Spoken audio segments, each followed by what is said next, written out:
यूनिस सरकार के 5 बड़े खलनायक। क्या बांग्लादेश के 1 करोड़ 60 लाख हिंदू भारत में शरण लेंगे? ये सवाल इसलिए उठा क्योंकि बांग्लादेश में लगातार अल्पसंख्यक हिंदुओं को कट्टरपंथी भीड़ निशाना बना रही है। तो क्या इस हिंसा पर नए बांग्लादेश की नींव रखी जा रही है? क्या कट्टरपंथ लोकतंत्र पर हावी हो चुका है? इस हिंसा से पाकिस्तान और जमात को क्या फायदा होगा? भारत का क्या नुकसान है? और शांति का नोबेल जीतने वाले मोहम्मद यूनुस क्यों जमात के इस कट्टरपंथ और भारत विरोधी एजेंडे को मूक समर्थन दे रहे हैं? आज बॉर्डर वॉच में इन्हीं सवालों पर होगी बात।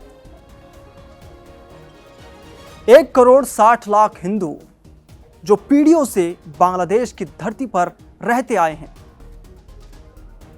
ना ये बाहरी हैं और ना ही किसी दूसरे देश से आए हुए लोग। इसके बावजूद आज इन्हीं लोगों से उनके घरों से निकालने की कोशिश हो रही है। उन्हीं लोगों को उनके घर से निकाला जा रहा है। कहीं उनके आशियाने जला दिए जा रहे हैं तो कहीं मंदिरों को निशाना बनाया जा रहा है। कई जगहों पर भीड़ के हवाले करके लोगों को उनकी जान जा रही है। लोगों को भीड़ के हवाले कर दिया जा रहा है। और इन सब के बीच बांग्लादेश का हिंदू सिर्फ एक सवाल पूछ रहा है, आखिर उसका कसूर क्या है? क्या अपनी ही जन्मभूमि पर रहना अब गुनाह बन चुका है? बांग्लादेश कभी दक्षिण एशिया की सबसे तेजी से बढ़ती अर्थव्यवस्थाओं में गिना जाता था। विकास दर, स्थिर सरकार और एक सेक्युलर पहचान उसकी ताकत मानी जाती थी। लेकिन अगस्त 2024 के बाद हालात तेजी से बदलने लगे। उस वक्त देश में छात्र आंदोलन शुरू हुआ। शुरुआत सरकारी नौकरियों में आरक्षण के विरोध से हुई, लेकिन बहुत जल्द यह आंदोलन शेख हसीना सरकार के खिलाफ बड़े विद्रोह में बदल गया। सड़कों पर हजारों लोग उतरे। पुलिस और प्रदर्शनकारियों के बीच हिंसक झड़पें हुई और सैकड़ों लोगों की जान चली गई। आखिरकार हालात इतने बिगड़े कि शेख हसीना को इस्तीफा देना पड़ा और जान बचाकर भारत आना पड़ा। शेख हसीना के जाने के बाद बांग्लादेश में अंतरिम सरकार बनी और उसकी कमान सौंपी गई नोबेल शांति पुरस्कार विजेता मोहम्मद यूनुस को। दुनिया को लगा अब हालात सुधरेंगे। एक पढ़ा लिखा अंतर्राष्ट्रीय स्तर पर सम्मानित व्यक्ति देश को संभालेगा। उम्मीद थी कि लोकतंत्र मजबूत होगा और बांग्लादेश स्थिरता की ओर लौटेगा। लेकिन हकीकत इससे बिल्कुल उलट साबित हुई। मोहम्मद यूनुस सत्ता में आ गए थे विकास और सुधार के वादों के साथ। कहा गया कि वे देश में बदलाव लाएंगे, हालात बेहतर करेंगे।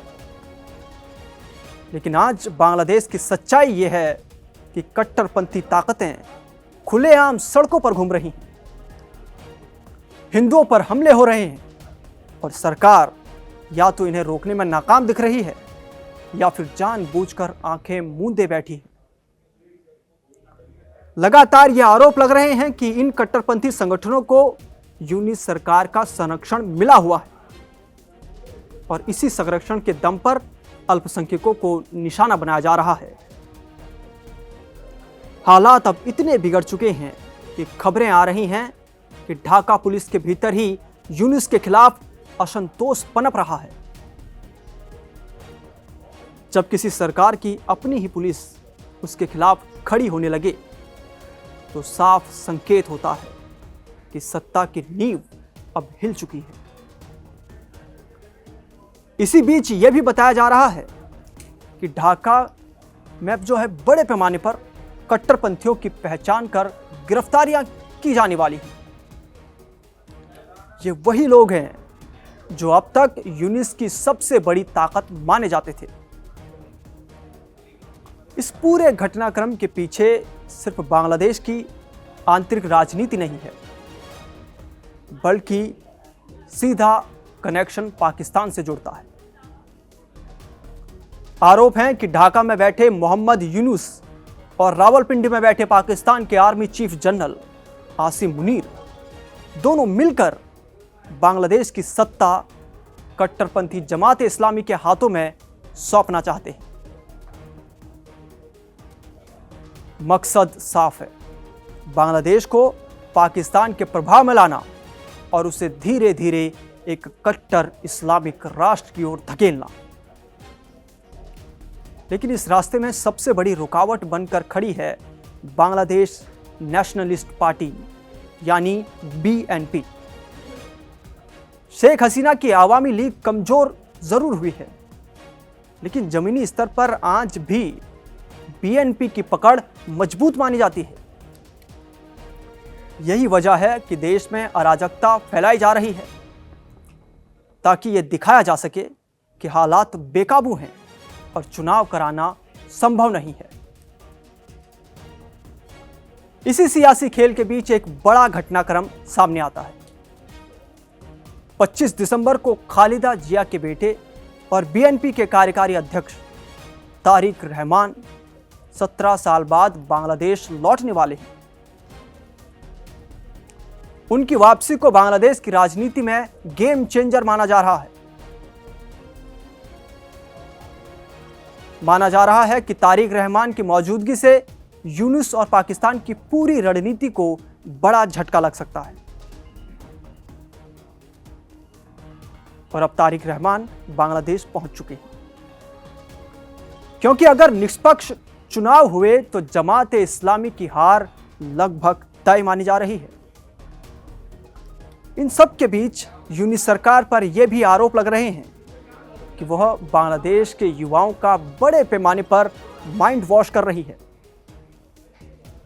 युवाओं को धर्म के नाम पर भड़काया जा रहा है, हिंदुओं के खिलाफ नफरत भरी जा रही है और भारत को दुश्मन के रूप में पेश किया जा रहा है। इसका नतीजा यह है कि बांग्लादेश के गली मोहल्लों में इंसान की जिंदगी की कीमत खत्म होती जा रही है। अब सवाल उठता है कि बांग्लादेश में हो रहे हिंदू संहार का असली मास्टरमाइंड कौन है? जांच करने पर सामने आते हैं 5 ऐसे चेहरे जिनके इर्द गिर्द ये पूरी साजिश घूमती दिखती है। इसमें खुद मोहम्मद यूनुस शामिल हैं, जो बाहर से उदारवादी दिखते हैं, लेकिन व्यवहार में कट्टरपंथियों को खुली छूट देते हैं।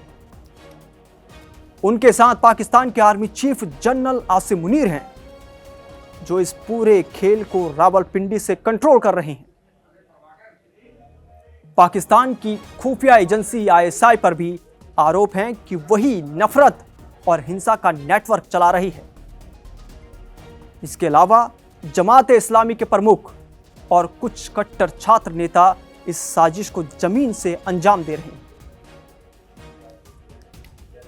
इस हिंसा को और भड़काने वाली घटना बनी छात्र नेता उस्मान हादी की हत्या। 12 दिसंबर को उस्मान हादी की गोली मारकर हत्या कर दी गई और 18 दिसंबर को सिंगापुर में इलाज के दौरान उनकी मौत हो गई। इस हत्या के बाद बांग्लादेश में आग भड़क उठी, लेकिन सबसे बड़ा खुलासा तब हुआ जब खुद उस्मान हादी के भाई ने आरोप लगाया कि चुनाव टालने के लिए यूनिस की शह पर उनकी हत्या करवाई गई है। हादी की मौत के बाद मोहम्मद यूनिस ने इस हत्या का आरोप भारत और शेख हसीना पर डालने की कोशिश की। उधर पाकिस्तान में बैठे जनरल आसिम मुनीर ने अपने नेटवर्क को सक्रिय कर दिया और बांग्लादेश में हिंसा फैलाने का आदेश दे दिया। देखते ही देखते हालात इतने बिगड़ गए कि देश के कई हिस्सों में आगजनी, लूट और हत्याएं शुरू हो गई। संयुक्त राष्ट्र की मानवाधिकार रिपोर्ट भी बांग्लादेश की भयावह तस्वीर पेश करती है। रिपोर्ट के मुताबिक अगस्त 2024 से मार्च 2025 के बीच 2326 से ज्यादा हिंसक घटनाएं दर्ज की गई हैं, जिनमें मंदिरों पर हमले, संपत्ति लूट, हत्याएं शामिल हैं। इन घटनाओं में सबसे ज्यादा शिकार अल्पसंख्यक हिंदू बने हैं। आज बांग्लादेश एक ऐसे मोड़ पर खड़ा है जहां से दो रास्ते निकलते हैं। एक रास्ता लोकतंत्र, स्थिरता और शांति की ओर जाता है, और दूसरा रास्ता पाकिस्तान जैसी अराजकता, कट्टरपंथ और विफल राष्ट्र की ओर। दुखद यह है कि जिस मोहम्मद यूनुस से दुनिया ने उम्मीदें लगाई थी, वहीं आज अपनी कुर्सी बचाने के लिए अपने ही देश को आग में झोंकते नजर आ रहे हैं। अब सवाल आपसे है, क्या तारिक रहमान की वापसी से बांग्लादेश में हालात सुधरेंगे और क्या हिंदुओं को राहत मिलेगी, या फिर यह सत्ता का एक और खतरनाक खेल साबित होगा? अपनी राय हमें कमेंट सेक्शन में जरूर बताइए, और देश और दुनिया की तमाम बड़ी खबरों के लिए आप देखते रहिए कड़क।